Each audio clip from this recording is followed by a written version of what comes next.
Before we start, I have some very sad news for all of you, and I think sad news for all of our fellow citizens and people who love peace all over the world, and that is Martin Luther King killed and shot tonight.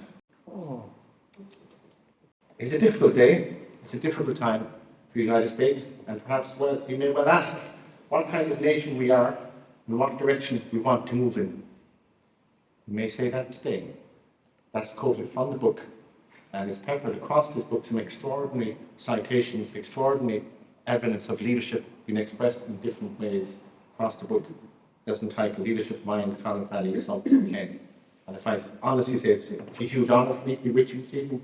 I have the pleasure of welcoming every one of you, really, because actually this is a very special place where we are this evening. Great banking hall as it once was, to celebrate this wonderful book. And I wonder when they asked me to do it is because they're testing my own leadership, or maybe I should learn something about it. And I did read bits of it last night, and I have to say, there were parts that challenged me significantly, if I was honest, and there were parts that I recognised, there were parts that I didn't recognise. And I think, like any good book, or any good scholarly piece of work, it should be challenged.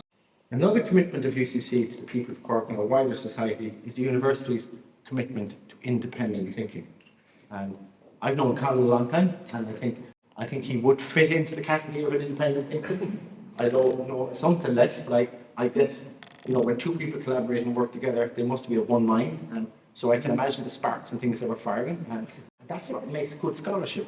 That's what makes good leadership. That's what makes good practice. Every year, University College Cork proudly highlights its tradition of independent thinking in the cover of the President's Report in the University's Governing Authority. Independent thinking is our solemn promise to our students, community and society. Our commitment to this value is such that we have built it into a public commitment in everything that we do. It has its downsides, I was saying earlier, because if I ask someone to do something, well, actually, I'm doing a bit of independent thinking today, so sorry, I'm not going to do what you want. But it is about, I suppose, for me, is that great minds don't think alike, actually. Great minds don't think alike. It's about being different, it's about being independent, and never more than ever do we want people to think independently and not follow the crowd, follow the social media crowd, follow the trends, follow the hashtags, follow whatever you're having yourself tags. So independent thinking, as I say, is a solemn commitment. Our commitment to this value is that we build it in everything we do. We work hard in the university to create the conditions, the internal ethos, policies and structures, as well as stakeholder engagement and the environment to deliver upon this thinking of our communities. And my colleagues, some of me here tonight, Professor John Connell is here, and Vice President Professor Nora Geary is here tonight, and there may be other colleagues, forgive me. But they will know that the university today, and for the last number of weeks and months, have been engaged deeply in our new strategic plan. In the middle of COVID, we pivoted our strategic plan as an institution, and we reorientated, and we actually started to see what we would do differently. And we did things differently. And now we're on the next part of that journey. So when I read this book last night, and I was being challenged by it, and I was thinking about some of the confusion of leadership, confusion of lack of clarity in direction, confusion in practice, how we work through these things. And then the idea of gender at the end, gave me a good jolt, actually, which was quite good, because I think, we need to constantly frame much of our work with equality, diversity, and inclusion, sustainability, but also around those things that are important, like independent thinking. There can be no question about human species being at the 11th hour on a spaceship Earth, or as the pale blue dot, as Carl Sagan would have said, in the vastness of space. One of the most famous quotes of Albert Einstein, incorrectly attributed to him, reminds me that, no problem can be solved from the same level of consciousness or thinking that created it. So no problem can be solved from the same level of consciousness or thinking that created it. This is an important point, whether Einstein made it or not. It points us to the need for new thinking at critical times. And my goodness, are we in critical times at the moment. We just take energy, for example. This kind of thinking is not easy, and it's not often, and it's usually not embedded in an implicit, invisible web of beliefs, assumptions, biases, and prejudice. Because as I was looking at this book last night, and at one point when I flew the list, I said leaders are humans. So all the usual characteristics of humans come to bear on the role of any leader, or who or she is. But Keynes points out of the new thinking that the difficulty lies not in new ideas, but escaping the old ones. We were today in University College Park thinking about new ideas. But we're standing on the shoulders of giants that you described, because we suddenly don't wake up and say build a university that's already 176 years old, but actually need to build on the giants of old. But we've got to nudge in a different direction, or change in a different direction. And the challenge of independent thinking, as Keynes sees it, is not to become stuck in old habits of thought, to avoid being bound to old ideas like a barnacle. A zoologist, when I was using an animal example, the rock for its lifespan. So opening up the possibility for having new ideas as the world changes, as Keynes put it, the struggle of escape from habitual modes of thought and expression. The authors, Connell and Assumpta, in the leadership model appear to have made their escape. And I commend you for this. You have made an escape and you've challenged us from the dominant way of thinking about leadership. And I'm pleased to welcome you as a new research in University College Cork, which is situated firmly in our tradition of independent thinking. This meeting is challenging us to think afresh, calling on us to escape from old ideas and habitual ways of thinking, and inviting us to make up our own minds about the human phenomenon of leadership. The argument of the early part of the leadership mind, the book, shows how it was necessary and it is to escape from the conventional way of thinking in the case of leadership, a matter vital to the well-being of all of today and for future generations. And I would say democracy. Democracy is collapsing around us. We may not see this, you may not know it. I spent some time in the US in the summer and I met some random and 56 other professors in Harvard, and the conversation is about democracy. Leadership is collapsing on the left of us and the right of us. Democracy is struggling as a consequence. Leadership commensurate with the complexity of the challenges in all walks of life is urgently thus needed. So we need to know what we are talking about when we talk about leadership. And we are looking for leadership from people in business, politics, and society. To escape from the old ideas about leadership is something everyone talks about, but rarely says what they mean. Inevitably involves writing in a certain controversial tone. And if anybody could be controversial, I think, defending in something Keynes, certainly are controversial in this book. As Keynes himself said in the preface of this latest great book. I expect some might find this initially an uncomfortable book. I have to say I found it uncomfortable myself. And that's a sign of a good scholarship piece of work. Because, you know, if you feel comfortable and not being challenged, if you feel comfortable not making those steps into the uncomfortable space that you need to be on that edge, any critique demands a response from us. We may be busy or prefer not to be even bothered. So I had a look and I said, you know what, I kind of got some comfort in some parts of it, so I'm going to go to the book for a minute. I think that moment of reflection for all of us, as we said earlier, going through a development of a leader is really critical to all of us, including myself. So the tone in the first part of the book, we see is the importance and urgency of the topic of leadership, which reflects society today. It might have taken a long time to write it in your view, but actually the issues that you raised are no different today than when we started. In fact, that same sense of urgency, whether it's climate change, whether it's geopolitical crisis, whether it's health safety, whether it's mental health and well-being, they're exactly as they were when we started. So it would never become dated in that sense. The tone of the first part, as I say, is important sense of urgency. And then, to me, who is working forest and ecology, the need to make clearing in the forest. We've all walked in a forest. Ireland's forests are very small by European standards. I once walked in a forest in Bielowice. Bielowice today is on the Lithuanian border with the Polish border. It's the largest piece of medieval forest left in Europe. During the war, many people went through those forests. You can walk, I walked for 14 hours. We were coming near a clearing. That's how dense the forest is. And you certainly can't see the wood from the trees. But you can see wonderful woodpeckers. The bison that you see in photo are released into that forest. So that sense of clearing a space in the forest, so to speak, in which new ideas that we can clear back, get rid of the clutter and growth, and the freshness of ideas themselves. There is unavoidably, therefore, some criticism focused on the conventional thinking about leadership in order to achieve their goal of making a way for us to think anew about leadership. It asks us, as the readers, to read in a grown-up way. I was kind of offended by it, I'm not a child. Read like a grown-up, they told me. But that's good, because leadership has to be grown up. You look across the political landscape today, you may see some immature leadership. Perhaps some of that needs to grow. And that's what you're challenging us to do. And to recognize that criticism itself does not replace what has been criticized, but it's necessary to create that space in which new ideas can emerge. Sometimes we focus on the person making the criticism rather than thinking about the issue that's being raised and unpacking that, giving that clearing of the forest to help us to think differently.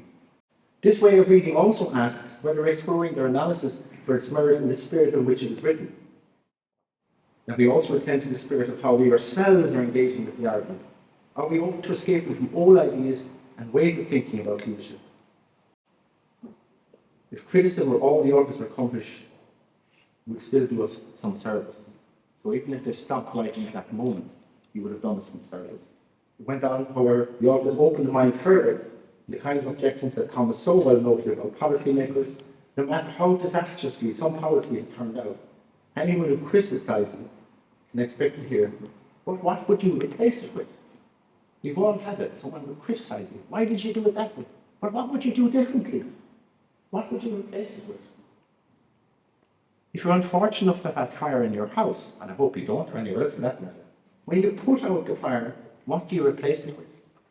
Well, these are obvious three parts. If your house is on fire and the firefighters put out the fire, I hope, I doubt, that you'd go up and complain to them and say, you did not rebuild your house, you put out the fire. Leadership mind does much more than this. It does much more than putting out the fire. It opens up new possibilities. It opens up new opportunities for reflection, new opportunities to think differently and to challenge yourself. The leadership mind is also constructive work of discovering new knowledge that has the potential to improve human affairs by changing how else we relate to each other. Leadership is fundamentally about relationship. To me, respect is the first one. How we respect each other and delivering what we do, and leading out from the front in relation and supporting people behind is what's really important.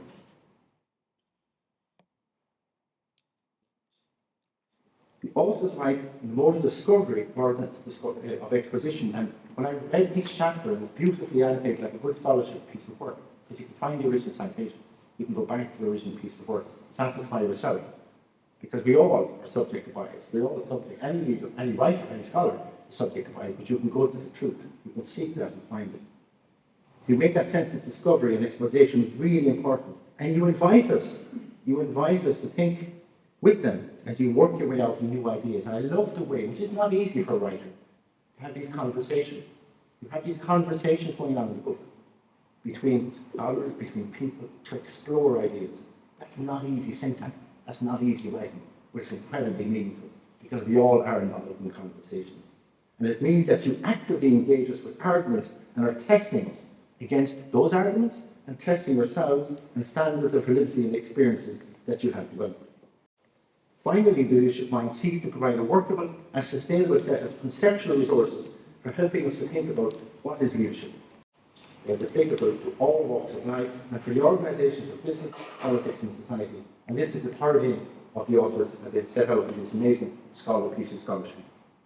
I welcome this kind of independent thinking. I expected nothing less from the scholars that are involved, particularly from the Keynes Centre, and it's directly making the world a better place in which we live by clearing up the muddle and obfuscation about leadership. The argument demands we think and make up our own minds. It will be for each of us to decide against our own personal standards of judgment whether these breakthrough ideas are useful to us in work and in living. I would, in conclusion, draw attention to one specific idea, their method, that struck me in relation to independent thinking. It would be remiss of me if I did not mention how the authors step outside the usual framework of thinking about leadership to draw on important ideas of my own discipline in biology, and in particular evolutionary biology. They do so when they argue that evolutionary, what is called emergent order thinking, is a necessary condition for leadership thinking, for thinking about leadership, and for developing the capability with the potential for leadership. The importance, essential role of this kind of thinking for society is generally overlooked in favour of some kind of thinking which we are most familiar with every day, and what we kind of call, or what you call it, designed order thinking. All around us we see things being made according to designs and plans and houses and roads and dinners and airplanes and cutlery and movies, and so we naturally think in terms of made orders. We mostly utilize designed order thinking in our everyday ways of work. This is the management way of thinking in organizations. However, important as this is in way of thinking, it is hugely important for our well-being. It's not enough to make sense of our world. We need the leadership way of thinking in addition to the management way of thinking. The Leadership Mind, the book, argues that leadership falls into different categories of thought and must be thought about differently in terms of emergent order thinking. This is less familiar way of thinking in our daily lives, although it too surrounds us in terms of evolution and development of biological entities like animals and human species and social institutions such as language, law and markets. A classic biological example of emergent phenomena and transformation of the species of butterflies, which are absolutely magnificent. We've all seen that beautiful butterflies this summer, fantastic, more than ever. If you're doing it, make sure you log the date and capture it. Do something interesting about biodiversity. A butterfly, all children could observe and being adults, emerges through stages of development, from a caterpillar to a chrysalis and to that beautiful butterfly, which is completely indistinct, completely different, would not even recognize as the same species once it's emerged. And if you use that metaphor for leadership, starts as a caterpillar, goes through a crisis of development, suddenly emerges as a butterfly. That is what this book seeks to challenge us with. That's what the system sets out for us. And the butterfly, as Charles Darwin would say, was most beautiful and most wonderful of the endless hunt to have evolved. It is not the result of the human or any other design. It is an emergent phenomenon, and we need to respect the fact and think about such things in those terms. We can design all these things we like, but actually there are emergent things that happen, which we can nurture and grow in. As we talked about mentoring and coaching earlier, there tends to be a prejudice in us, nevertheless, that something we must be the result of human or divine design to be of value to even exist. But as Darwin concluded in his great works of independent thinking about the evolution of species, there is a grandeur in this evolutionary view of life, in evolutionary thinking, about the world in which we live, however unfamiliar or unused to our daily living it may be. Even those of us who are trained in biological way of thinking may use in a way of our technical area, do not carry it over into a social phenomena such as leadership. And I think one of the challenges for people like me and perhaps in organizations is we don't often use our research approach to leadership. The tools, the skills, the development mechanisms we've developed as researchers. Try things, fail again, fail, try again.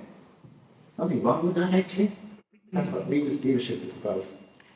So this new thinking about leadership, which argument of the leadership mind asks us to consider situating phenomena of leadership in human affairs in the realm of emergent order phenomena. It requires we think about in terms of this emergent order thinking for providing leadership and for leadership development of our organizations and business politics in society. My colleagues are here will know something I feel really strong about University College Cork. There is hardly a week goes by and I ask my senior colleague, what development are you doing for you as a leader? I know we said earlier, I have my own coach, I have my own mentor, I continue my own development work. I think we have to have the capacity and put the time aside for ourselves to become those kinds of leaders. That's why I read this book. That's why I read it to indulge and learn from your scholarship and learn from the hard work that you put into this extraordinary piece of work.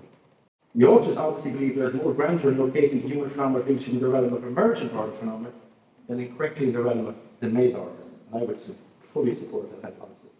We may need, therefore, to escape from the old ways of thinking to see the grandeur in the fact of our cultural evolution. As Keynes is purported to have said, when the facts change, I change my mind. What do you do, sir, madam? When the facts change, do you change your mind? I suggest that leadership mind changes facts about leadership. We may have to change our minds too. For that reason alone, I welcome the leadership mind as an important and essential contribution to independent thinking and improvement in our society as a wonderful piece of scholarship from University College Cork.